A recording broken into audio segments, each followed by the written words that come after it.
Minecraft, le jeu de mon enfance. Aujourd'hui, on va voir comment reproduire le jeu avec Python en utilisant Ursina. C'est une librairie très simple d'utilisation qui permet de faire du 3D. Donc j'ai commencé en suivant le tutoriel de ClearCode qui pose les bases de Minecraft. Hello there! In this tutorial, we are going to create a really basic Minecraft clone in Python. Ensuite, j'ai voulu faire mon propre bloc d'herbe, mais c'était assez raté. Après quelques modifications, c'était un peu mieux, mais toujours pas ça.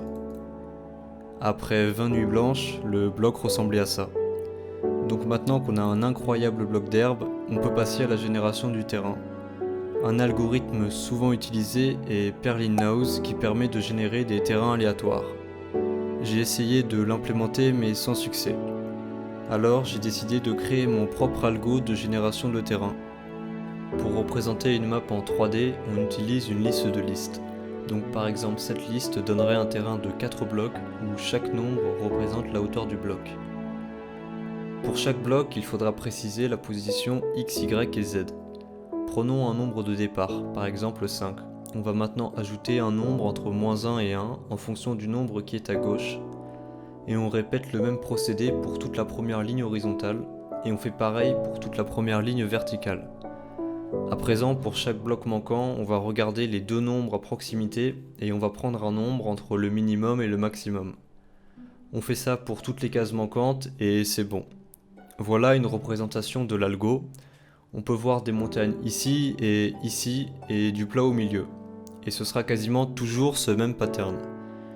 Donc voilà ce que ça donne pour Minecraft. Et selon les valeurs de départ, des grosses montagnes peuvent se former. J'ai ensuite voulu changer le fond. J'ai mis une photo de galaxie, en théorie c'était beau mais... pas besoin de commentaires.